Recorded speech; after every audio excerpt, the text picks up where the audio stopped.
joining us. This is Paul Wilson. And Chris Emke. And you're listening to Diesel Performance Podcast. Guys, we are running out of time. Literally. So we have done more interviews than we know what to do with at this point. Yeah. So you are going to start hearing UCC competitor interviews come through your feed often. More than just Fridays and maybe more than just one day during the week. Yeah. We have them in the hopper.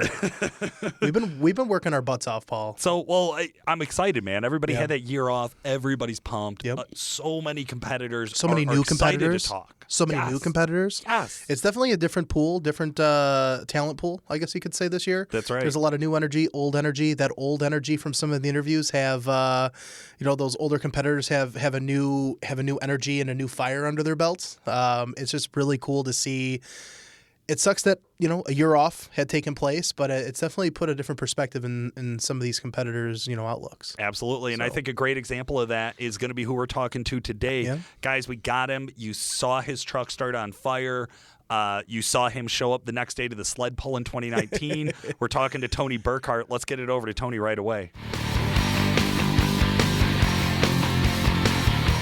Tony Burkhard, how the hell are you? Oh, kicking and screaming. Man, when we're doing this interview, Paul, how far out are we right now from Like UCC? 2 weeks. 2 weeks? Yeah. 2 weeks. That's insane. I know. I was looking at my calendar today going, ooh, officially in 14 days I have to be we tried to get there the day before. Yeah. Tony, how early are you showing up to UCC this year? Are you going to get there on like Tuesday before it starts? Actually, we're going to leave the shop on Wednesday. Okay.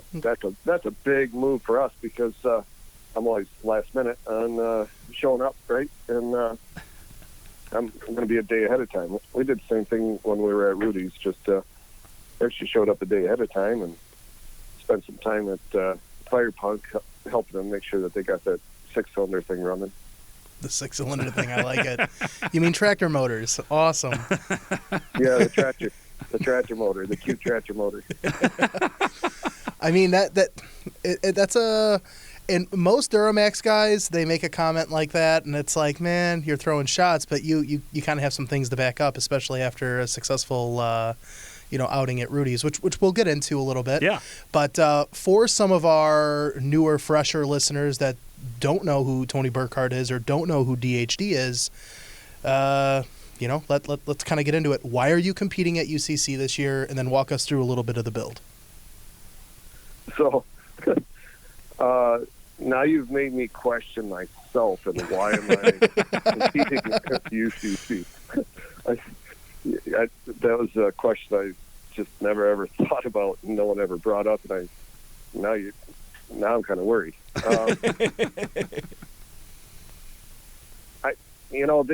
first round in 2018, they invited me. They invited me like 2 months before the event. I'm like, oh my Lord, I got to build a truck. And we busted ass and got somewhat of a truck to at least start with. I don't even remember how we finished. It was around 10th, I think. In 2018, what all happened there, and we finished 6th, and all the big hitters, Derek and Fire Punk, they're not there this year. I mean, they're going to, actually both of them are going to be there, but neither of them actually competing in UCC. I don't know. We have a pretty good chance of doing fairly well, or hope that we do fairly well. So if we build a truck for UCC, and I guess we have to keep competing until our welcomes run out. Okay.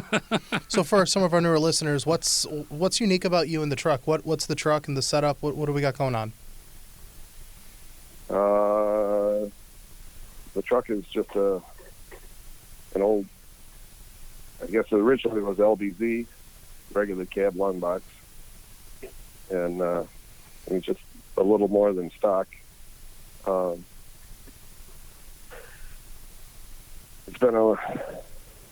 It is pretty nice, I have to say. It's pretty nice. It's a little crispy, Got a little banged up. A couple weeks ago. I bounced like a pinball machine. Bounced off the guardrails a few times a couple weeks ago. Just trying to get it dialed in, and we have all the right parts.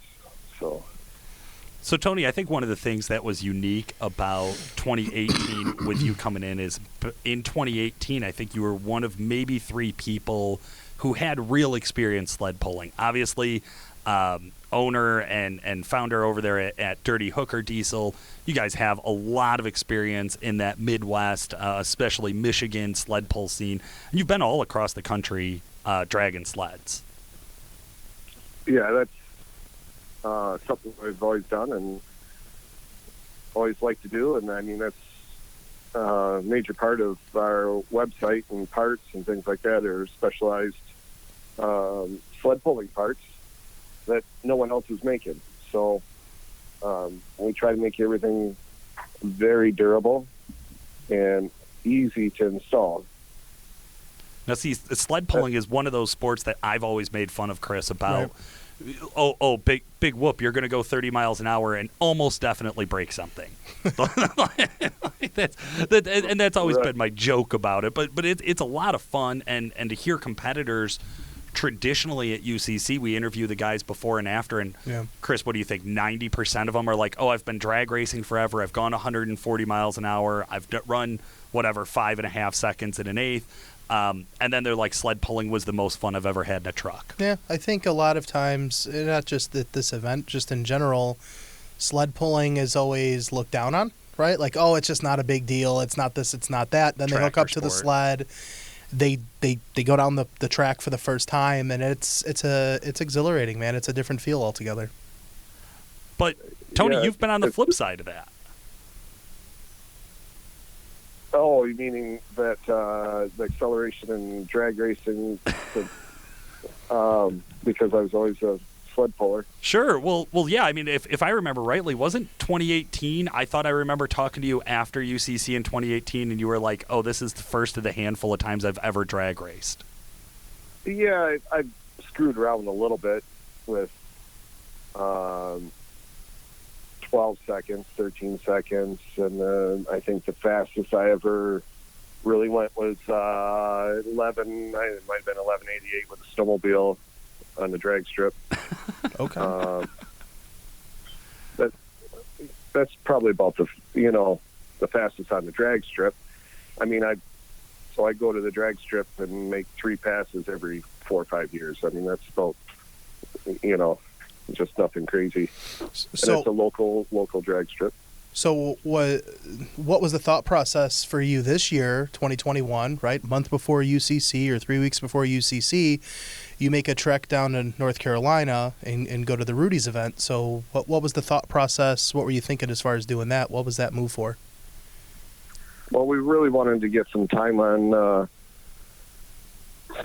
truck, trying for us to get educated. I mean, we're just we're idiots out there. I mean, it's I'm looking for a flagman. Where's the 2 flagmen? Well, what? That's the chain, Titan's chain. I don't feel that the jerk on the hitch.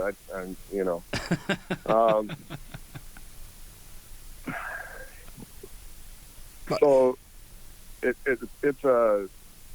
we wanted to get some time down at Rudy's and get some data, some fine tuning, because we really didn't get that much of an opportunity. A week before Rudy's, actually, it wasn't even that, 4 or 5 days before Rudy's, I tried running on the local track, and the local track just couldn't hold the truck. And besides the track not holding the truck, we oiled down the track in front of the tires, and that didn't work very good either. Oh, no. So I wrecked it. I went through the 8th mile sideways, 120 miles an hour. Oh, wow. Holy shit.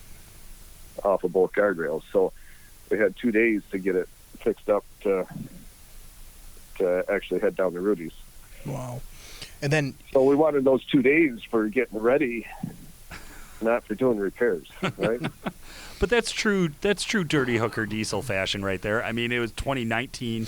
we saw the massive fireball come out of the truck, and then you guys thrashed on it all night and had it ready to sled pull the next day, and that was like the big story of UCC. God, I don't even remember anybody else from Michigan who competed that year. So, poor Derek. It's Derek who? Yeah, I kind of tease him about that. I mean, Derek's an awesome competitor, and he's done an awesome job, and his the record shows that, right?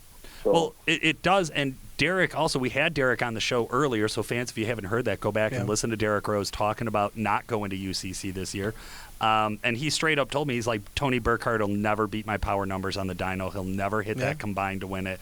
And he put money up to say it. And then he opened it up to everybody. But if I remember correctly, which I may or may not, I'm pretty sure that was all about calling out Tony.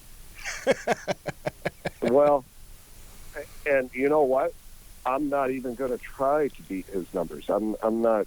It might sound a little sad, but I'm not going there to try to break records or break my truck. I had enough of that a while back. So,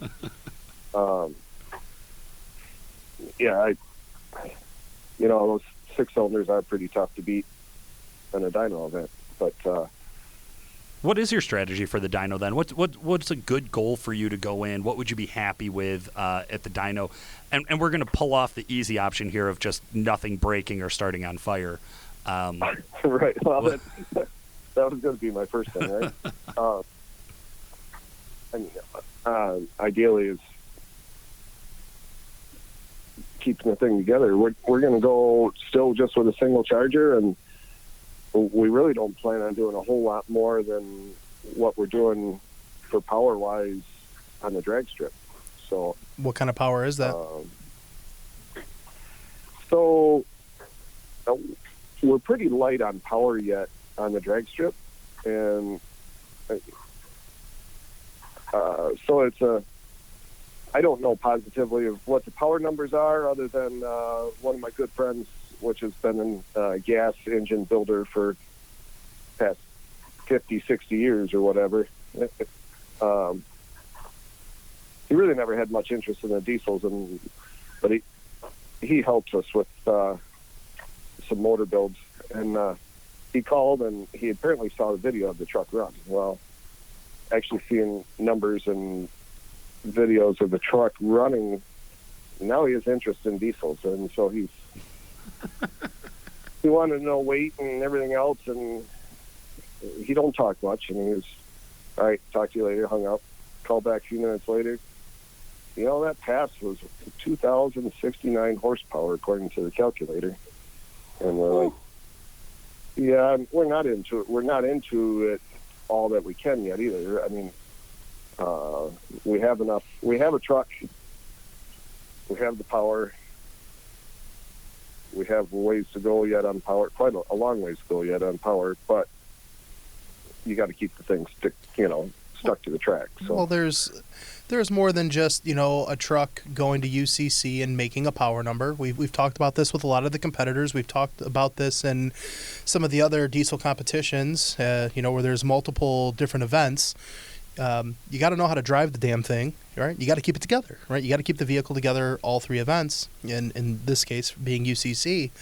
You're saying that you're light on power. You're saying that your truck, not all in's, making 2,000 horsepower, which we believe that. There's a lot of videos that went viral a few weeks back with you at Rudy's and seeing the truck constantly going down the track, which was awesome to see. But in my opinion, you kind of have an advantage right now. Paul and I don't have to ask you about the sled pull. You know how to sled pull, right? You're one of the few seasoned guys that, sled pulling's second nature for you. But you hadn't really shown much interest in drag racing, and now here you are, getting the data. Them at Rudy's. Yeah, getting the data, getting the truck on the track, getting the information, understanding how the truck responds. To me, you kind of have some competitive edge going into this for UCC 2021. Oh, we honestly, we feel, leaps and bounds ahead of what we ever were going to UCC. Because of going to Rudy's. I believe that. I mean, there's guys right now, 14 days, their trucks aren't even together. Truth. What was your fastest pass at Rudy's? So, I don't know if you guys read that I turned over the steering wheel or the reins or whatever to my oldest son at Rudy's. He's never been that fast in his lifetime. I saw a pass that he was there. Did he do all the driving at Rudy's, or did he just make one pass? No, I did the shakedown pass because that was right after the wreck, and wanted to make sure that the truck was still safe. You know, everything felt good and it went good. So I made one pass. I think it was a 5.5 pass. And after Tyler, my oldest son made 4 passes total in that truck. And his fastest was a 522 and 145. That's 522, 145. I mean, the one other thing too, Paul, like for me, right, is looking at this is when we talk about the Levons, we talk about, you know, the Derek Roses, all Cummins motors, and here we have Tony with a V8, a 6.6, doing the business. Well, and I wanted to call this out as well, Chris, is that this year we will have more sled pull. We will have more people with experience sled pulling than ever before. Yep. We'll have, I think, and don't hold my feet to the fire on this, but I think we'll have more Duramaxes in the field. It seems than like ever it. Before. It seems like it. And I'm hearing, we're kind of hearing two groups of competitors. There's competitors who are going to be really, really satisfied if they go there and nothing breaks and they're in the top 10. They are going to be as happy as they could ever be. And then there's this group of guys that really sees themselves on the podium. Yeah. And Tony, one of the things I'm interested to hear is clearly I think you fall into that later group. You think you have the best shot. I think there's a lot of people, other competitors we've talked to that see you as a top competitor. Who's on the podium with you? Who are two of the other guys that you think are going to do really well at UCC this year? Oh, man. You put me on the spot. He's not even paying attention to that. Oh, well, here's the cocky one that would say, well, it's obviously those two people is going to be second and third place. I don't. You're right. Damn straight. You've heard me before. We're going to go there, do our best, and then see how it all adds up in the end, right? I'm not going to go there cocky. I just want to keep shit together, and I think we're going to have a good drag race number and a decent sled pull, and I'm sure we're going to get beat on the dyno, but I'm hoping that we can pull that off in the other two areas, right? So I like that strategy. Eric Merchant told us he is the only guy from Michigan that was going to be on the podium this year. What do you think about that? After the show. With a beer in hand, right? He'll be out there with his champagne and spraying all over the place, and yeah, on Monday, right? On Monday, yeah. Are you going the same time we are, Eric? No, he's the week after. And so you never know. He could be on the podium, and I know that's not what Eric's going for. Right. Eric's going there to enjoy himself, and he doesn't want to spend all weekend working. He wants to mingle with all the people, and I'm sure drink a few drinks. And I mean, this literally is carbon copy of what he told us. I'm sharing the last time he bought the tent. This time I bought the tent. We're going to be under the same tent, and I actually had such a good cook there 2 years ago that I'm pitching in, and he's going to cook for the whole tent, right, instead of just for the merchant team. So nice. Yeah. we love to see that. We love to see that camaraderie, among the competitors and people at the event. Because I know there's even vendors out there in Vendor Row who love each other and could live without each other. And UCC is one of those places where everybody comes together and has a really good time. The show's always a big deal. Seeing the changes that go on from the trucks from Friday to Saturday to turbo swaps and axle swaps for Sunday and dually mounts and all of the other crazy shit that goes on. It is a lot to do with behind the scenes and just being friends with people and just having a good time. But we all know that nobody does this alone. It's going to be your name that we hear as the competitor, but I'm sure there's other people that have helped along the way. Is there anybody you'd like to give a shout out to? Well, we've had a ton of support from, a few guys. Precision Turbo has been awesome to us. Extra G Performance, them guys have, I'd be lost without them, really. Nitrous Express, I mean, they've been bent over backwards to help us out all the time. There's a pile of other people. The whole UCC crew is always there to make it the best show that they can, right? And help the promoters and the spectators and competitors. The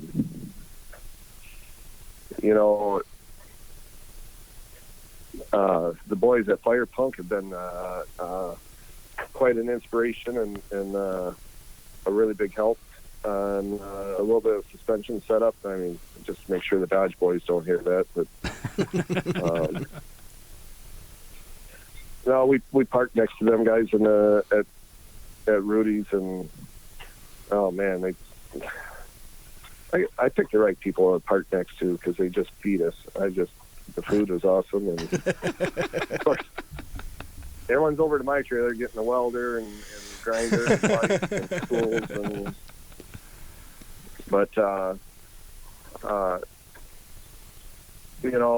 Hopefully we get Mark Robiak back out and try to make sure the thing don't burn down this year.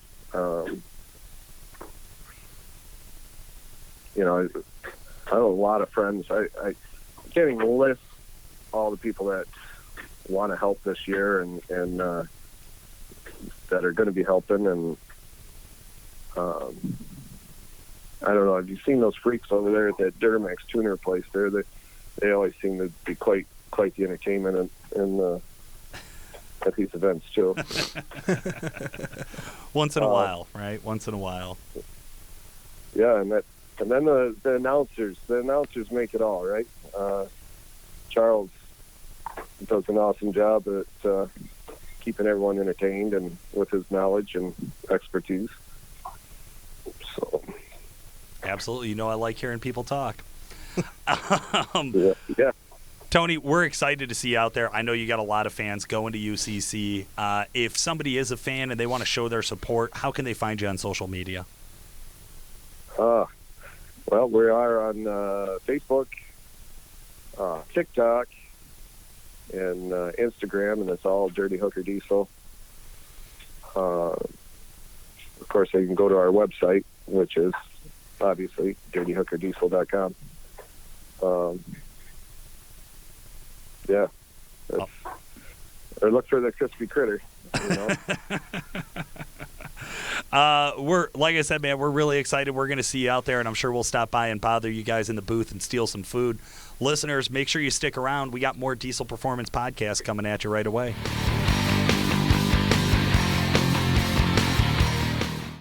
Guys, we are here with what you're expecting to be just our regular pro tip super tech segment with Jeremy Garnett, and then you're expecting to hear superstar customer service extraordinaire Sean Lynn come on later, but we're going to throw a curveball at you, and I got them both in the studio today. Sean Lynn, how the hell are you?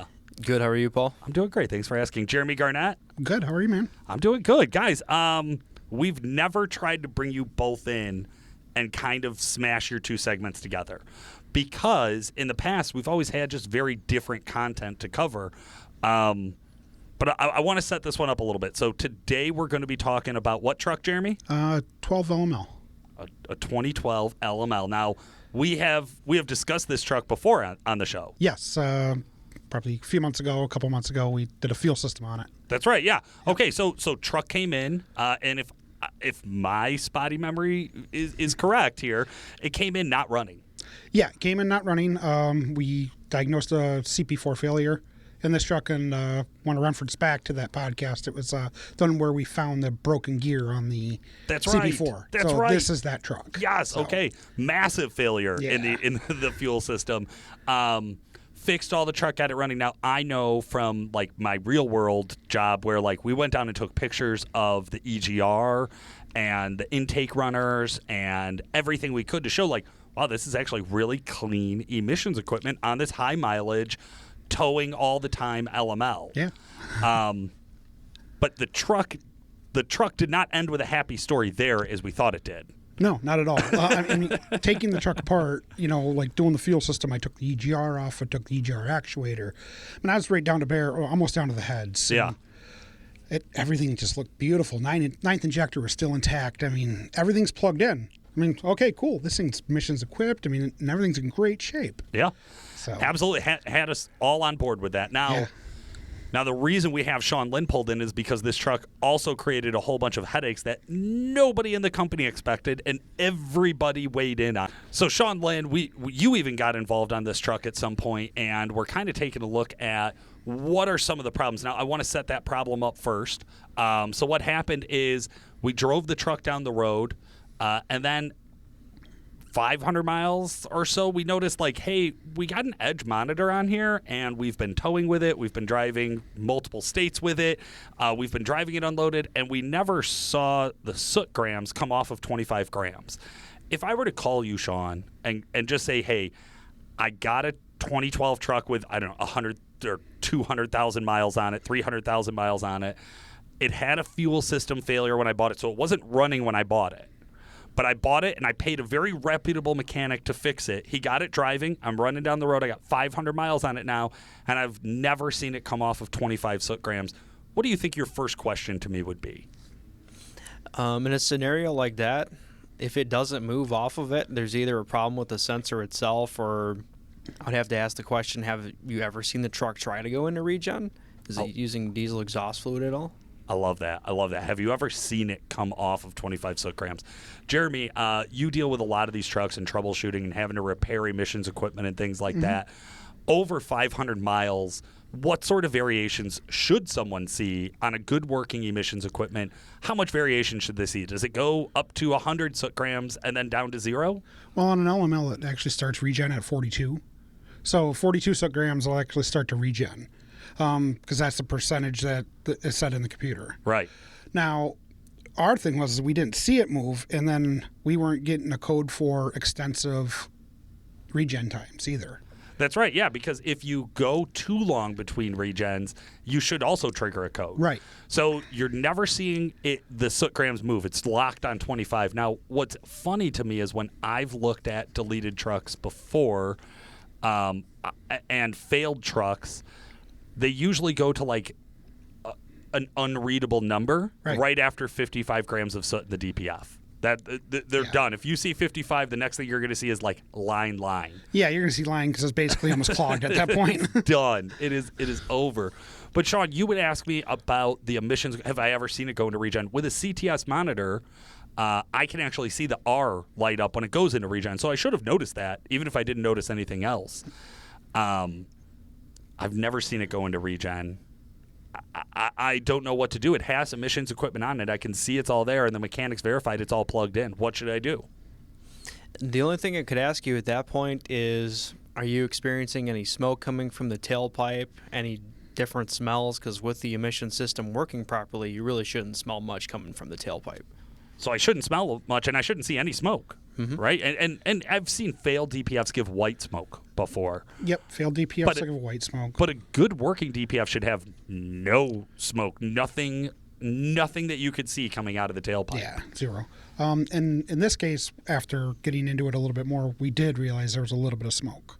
Yeah. And then the edge of the tailpipe was actually sooted up just a tiny bit. It was black. It wasn't clean like you'd expect a normal working system. Man, that's such a telltale sign too, and such Yeah. a small thing that you could easily oversee. As you see, every truck has an exhaust, and they're all diesel, so of course they all have a little soot. It's easy to just not think about, oh, this truck shouldn't have any Right. soot at the tailpipe.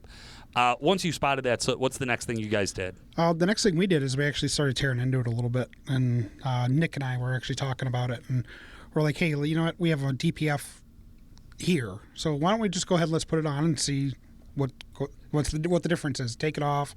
If we have to, we put the new one on. Once we took it off, that's when we realized what was going on. And what was going on?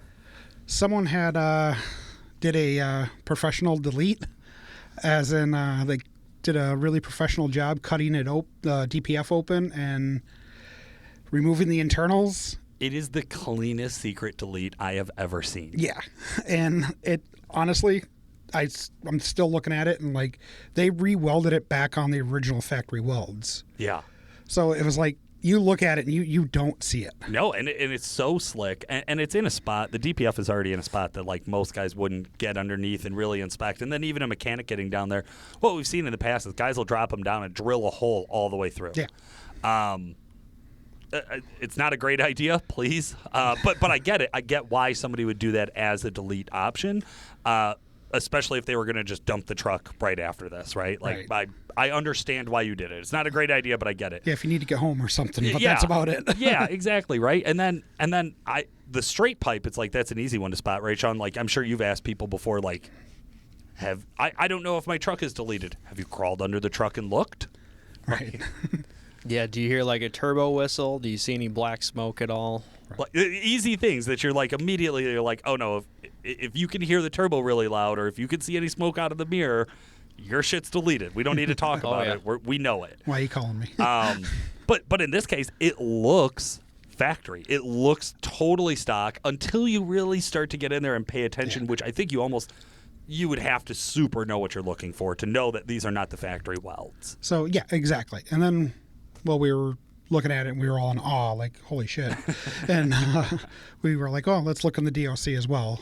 Yep. So we did, and same thing. Someone did the same identical thing. Same identical. You know how much time and effort it took to do that? It was like hours and hours. It's so deliberate. It's not like that functional, like my shit failed and I was over the road, so I bought a straight pipe and we Right. welded it in. Like, again, I don't suggest that, but I do understand it. This was like malicious. Like Yeah. this is like first degree murder of a DPF, which some people are going to love to hear that it happened. And like you said, man, somebody put a lot of time and care into doing it to this level. Right? The amount of money it took to do this was impressive. And that's what shocks me. Sean, do you deal a lot with people not knowing if their vehicle's deleted? To be honest with you, the only time we ever see it is if a customer orders tuning from us and they don't even think about it, and then they install it and it's like, hey, you know, all these regen lights are on now, all these codes are on, like, what's going on here? And That's brutal. when you dig a little deeper into it, we have a checkbox that says this tuning is for emissions-equipped vehicles only. You know, I would Yeah. imagine you would know this. Yeah, but it is. It's like one of these where we thought this truck was emissions equipped. Oh, yeah, 100%. And I'm sure that's not most of what you're dealing with on the phone, because this is a pretty rare example of somebody going above and beyond to hide it. But yeah, you do. You look at that and you wonder, you're like, man, how did you not know it was deleted? But then I consider, it's like I've talked to a lot of guys where it's their first diesel, or maybe they owned, you know, a 12 valve or a 24 valve before, and this is their first like new generation diesel. And they went to the lot and they bought the one, and they're like, yeah, my old truck was loud, my new truck is loud, like my old truck blew smoke, my new truck blew smoke, like I got leather seats now, who gives a shit? You know, and then it's kind of a whack in the face once they start to figure it out. So what's weird about this truck is I've been with it since the very beginning. I mean, the day that it showed up in the lot to today, I've been with this truck. So when it first came in, we got it in, started doing the injectors, the CP4 and all that. And we talked about this truck from the beginning. I'm like, man, it's clean. The EGR is clean. I'm like, how 300K? I mean, it's like, wow. Yeah, there is legitimately over 300,000 miles on this truck. I put 300 miles on it myself. And I'm like this truck, wow. And then just we were out running some errands with it and dropping a motor off and stuff. And Yeah. we're all like, okay, why isn't it, you know, we haven't even tuned the truck yet. Yeah. I mean, so we haven't even took a read of the truck. We haven't tuned the truck. We're just driving it. That's it, man. So, and it threw us for a loop. And, well, then in this case, we went far this time. So we actually pulled the DPF tank down, made sure that everything was okay in there. We put a new pump, new, sensor in there and everything. Fresh def tank, fresh def everything. Right, yeah. exactly. So a new doser. I mean, and they went as far as actually bending the EGT probes on the exhaust. I'm like, when they did that, I'm like, how is this thing not, I love it. I love anytime somebody puts the real attention to the detail, even if it's the wrong thing. Right. I get it. Sean, what do you think? Is this something do you think you would be able to flesh out over the phone if somebody called you midway through this project? To be honest, unless they told me that the truck was throwing a lot of black smoke, it would be very hard to tell. I mean, even then, it could lead to other problems. I would not think that the truck is deleted if all the stuff is there, plugged in and everything. That'd be really tough. Yeah, and there's no codes. There's no check codes. engine lights. Yeah, that would be even harder. Yeah. That's a scary. That's one where you almost get into the situation where I'd be like, why don't you give Edge a call and double check on that monitor? Yeah. Exactly. I know how these trucks work, sir. You don't question me. No, I get it, man. I get it. That's a tough one. Jeremy, what do you think is a pro tip here? Trays. So nuts and bolts, guys. Like they go in a specific spot. So the size of the bolts, use trays when you actually take stuff apart. Yeah, a 5-gallon bucket Yeah. is a tray. Yeah. I throw them all in there, and then at the end, I bitch and moan that I'm missing one. Right. I don't know what the problem is. Assortment trays, even if you have to use little tabs of what they go for. Like if you have to write, injector or whatever, you have to write hold down, whatever. But Yeah. trays, for a couple dollars at any store, you can get them at Walmart. Just trays, nuts and bolts, and just. I'm a big sandwich baggie fan. I got to be honest with you. I know it's not as clean. I know it's not as nice as a tray, but in a sandwich bag, I write right on the front of it what it is with a black magic marker, and then I throw it in a 5-gallon bucket, and then when I take them all out, I almost never can read the actual bag. So we're working on that. If I'm doing a long-term project, then yes, I'll do bags. But like when I'm taking a motor apart, like on this LML, or even doing this def tank or def and all that, it's just use trays. Put nuts and bolts, keeps it sorted. You kind of know where they go. Especially doing different jobs on Duramaxes alone, there's bolts that are different sizes. Some are a little bit longer than others. If you put them in the wrong spot, then you get leaks and problems. And they are tricky with that. Yeah. I mean, they don't like using the same size bolts for everything. So. Of course not. So. I love it. Good pro tip. I appreciate that. Guys, thank you both so much for joining us today. Right, thanks for having me. Yeah, thanks. All right, guys, listeners, make sure you stick around. We got just a little bit more Diesel Performance Podcast coming at you right away. XDP coolant filtration systems help increase the longevity of your cooling system by filtering out contaminants before reaching vital engine components. The coolant filtration system is designed to catch any debris floating in your cooling system before it gets caught in important components like your EGR cooler. The system is designed with easy-to-install pre-assembled silicone hoses and specially made mounting brackets so you can bolt this kit on with basic hand tools. Each kit includes a billet CNC machine aluminum filter base that is anodized with a black finish for superior underhood aesthetics. The included ball valves allow for minimal coolant loss during filter replacements, as well as a shutoff to bypass the system if needed. To find out more about XDP's line of coolant filtration systems, check out xdp.com or find a local dealer near you. Chris, people have been hearing us talk about Exergy Performance since the start of the show. Right, of course. They've been a believer since the inception, to say the least. I know I just recently talked to Randy Harkema over there. Guys, of course, you recognize him from our snake oil or not fuel additive episode. He's one of the guys at Exergy that we rely on for technical expertise. Mm-hmm. And I thought it was really cool. I was just talking to him about going to UCC. Okay. You remember the booth that they bring to UCC every year? Yeah, I remember 2019.